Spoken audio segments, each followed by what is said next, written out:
Chez Lavlab, on vient de tester le Mamotion Yuka Mini et dans cette vidéo, on va vous dire ce qu'on en pense honnêtement.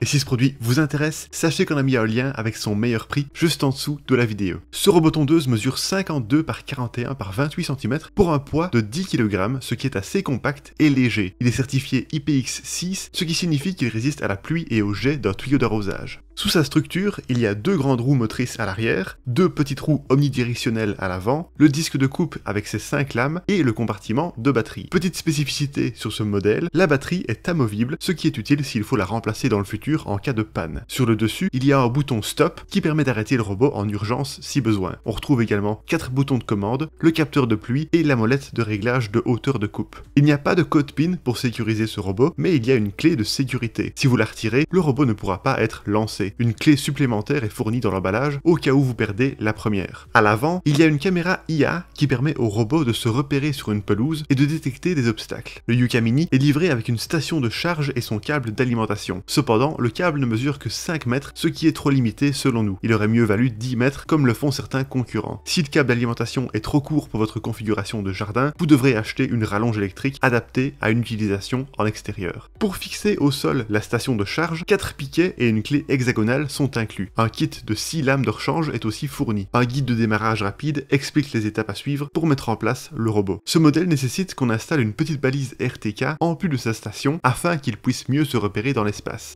Au total, il faut compter 15 minutes d'installation pour la station et 15 minutes pour la balise RTK. La balise se connecte à la station via un câble d'alimentation, elle ne nécessite donc pas de pile. La station est assez compacte, tout comme le robot et la balise RTK, elle a une certification IPX6 qui lui permet de résister à la pluie. Un voyant LED indique aussi si le chargement se fait correctement. En termes d'entretien, il suffit de frotter de temps en temps les capteurs du robot afin de les garder propres. Un pinceau est fourni dans l'emballage pour ce faire. En plus de ça, il est recommandé de changer les lames tous les 3 mois. Enfin, sachez qu'il y a 3 ans de garantie sur ce modèle et que toutes les pièces de rechange sont disponibles sur le site web de Mamotion, ce qui rassure quant à sa durabilité. Voilà pour le design, l'installation et l'entretien. Passons maintenant aux fonctionnalités. Lors du premier allumage du robot, il faut l'appairer à l'application Mamotion. Ce processus s'est fait facilement de notre côté, tout comme le téléchargement de la première mise à jour qui était disponible pour le logiciel du robot. Le Yuka Mini est un peu particulier car en plus du Wi-Fi et du Bluetooth, il dispose également de la 4G comme option de connectivité. Le Bluetooth est utilisé pour les interactions à courte distance comme le contrôle manuel. Le Wi-Fi permet quant à lui une gestion complète via l'application Mamotion, mais il faut qu'il soit capté au moins jusqu'à la station, pas forcément dans tout votre jardin.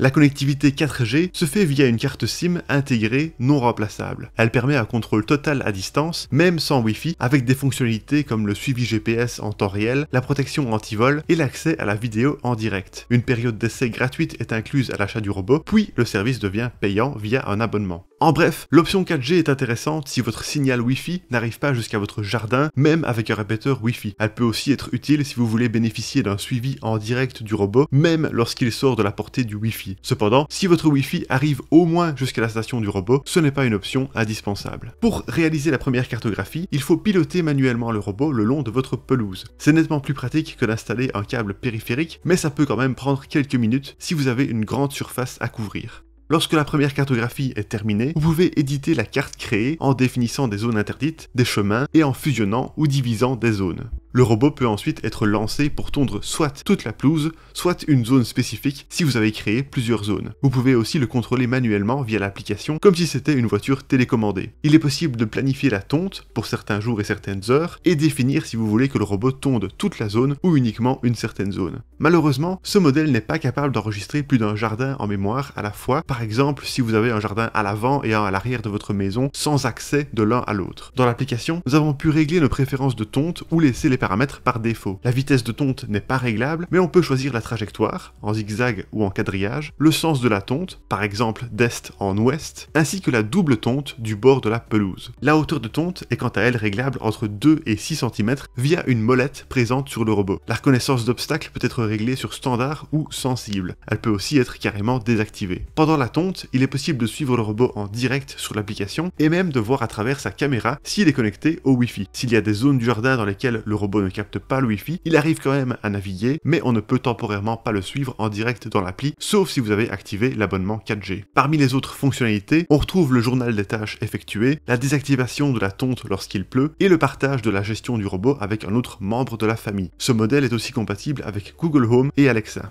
Quand elle était activée, la protection contre la pluie a bien fonctionné car le robot est rentré à sa station quand nous avons projeté de l'eau dessus. Par contre, nous n'avons jamais réussi à faire se déclencher l'alarme en sortant le robot de sa zone. Nous ne savons pas si c'est un défaut avec notre produit ou si une mise à jour logicielle pourrait régler le problème. Assez parlé de théorie, passons maintenant à du concret avec nos tests de performance. Lors de nos tests, nous avons été impressionnés par la navigation ultra méthodique du robot. Lorsqu'on l'a lancé, il s'est d'abord positionné dans un coin du jardin, puis il a fait des zigzags sur toute la zone intérieure. Ensuite, il a longé les bords 2 fois afin de bien les tondre. Pour évaluer ses performances de coupe, nous avons réalisé 2 tests. Une première coupe jusqu'à 6 cm, soit la hauteur maximale du robot, puis une seconde jusqu'à 2 cm, soit la hauteur minimale. Dans les 2 cas, nous avons été très satisfaits du résultat. Les 5 lames du robot, plutôt que 3 classiques, ainsi que sa navigation ultra méthodique, favorisent clairement de bonnes performances de coupe. Concernant sa vitesse, lors de nos 2 tests sur une surface de 20 m², la première coupe a duré 24 minutes et la seconde 26 minutes. Le robot a donc une vitesse d'environ 1 m² par minute, ce qui est similaire à d'autres concurrents. Nous avons aussi testé l'évitement d'obstacles en plaçant des objets de différentes tailles sur notre pelouse. Le robot était réglé sur le niveau de sensibilité par défaut. Nous avons été agréablement surpris de constater que le robot a détecté et évité absolument tous les obstacles que nous avons mis sur son chemin. Barbecue, lapin en peluche, pieds humains, seaux, balles et pelles, aucun n'a été écrasé. Ensuite, nous avons vérifié si l'appareil pouvait bel et bien monter les pentes de 45% d'inclinaison, soit 24 degrés. De fait, il y est bien arrivé et nous tenons à souligner que son design compact et ses grandes roues lui offrent l'une des meilleures maniabilités parmi tous les modèles que nous avons testés jusqu'ici. Dans notre configuration de terrain, nous avons 2 zones de tonte. Une première principale de 20 m², bien plane et toute simple, et une seconde plus complexe dans laquelle nous avons différents bacs potagers. Lors de notre test de ce robot tondeuse, nous avons d'abord créé la première zone de tonte et lorsque nous avons voulu ajouter la seconde zone sur la carte, seule une partie de cette seconde zone était gérable par le robot, celle au fond des bacs potagers. En fait, les allées entre nos bacs sont trop étroites pour que le robot veuille bien y tondre, car il a besoin que les allées fassent 1 mètre d'épaisseur minimum. C'est un problème que nous avons déjà eu avec tous les autres modèles que nous avons testés jusqu'ici. Par contre, nous avons réussi à créer la seconde zone au fond du jardin, là où il y a environ 6 m² d'herbe. Lorsque nous l'avons fait, l'appli nous a automatiquement indiqué qu'on devait créer un chemin entre les 2 zones afin que le robot puisse naviguer de l'une à l'autre. Cette création de chemin s'est faite sans souci et le robot a bien su l'emprunter pour naviguer de la zone principale à la seconde zone lors de chacun de nos tests suivants, et ce, même si l'allée est étroite et qu'il y a de grosses pentes dans le chemin. Quant aux zones entre nos bacs potagers, nous avons pu les tondre en activant le mode manuel du robot. Ce n'est pas aussi pratique que s'il pouvait y aller automatiquement, mais c'est mieux que rien. Pour finir avec les performances, notez que ce robot est très discret quand il se déplace. Notre sonomètre n'a détecté que 60 décibels à 1 mètre de distance, ce qui est presque imperceptible. Enfin, terminons ce test en évaluant l'autonomie. Le Yuka Mini 600 a une batterie de 2400 mAh, ce qui lui permet de couvrir jusqu'à 600 m² de terrain selon la marque. Il peut fonctionner 55 minutes d'affilée avant de devoir retourner à sa station pour recharger. Si nécessaire, il peut reprendre sa tâche là où il l'avait arrêté lorsqu'il est de nouveau chargé, mais le temps de charge complet est de 90 minutes, ce qui est long. Lors de nos tests, le robot a perdu environ 25% de sa batterie après avoir tondu 20 m². Nous estimons donc qu'il peut tondre jusqu'à 80 m² par recharge. Si votre pelouse fait le maximum de 600 m² recommandé par la marque, il faudra donc toute la journée, du matin au soir, pour tondre cette surface. Selon nous, l'autonomie peut suffire à couvrir une surface de jusqu'à 600 m², mais si vous avez un jardin plus grand que ça, il faut absolument opter pour le Yuka Mini 700 ou 800 qui ont des capacités de batterie supérieures. Et voilà pour nos résultats de test. Alors pour résumer le tout, les points positifs du Mamotion Yuka Mini sont un format compact, léger et résistant à la pluie IPX6,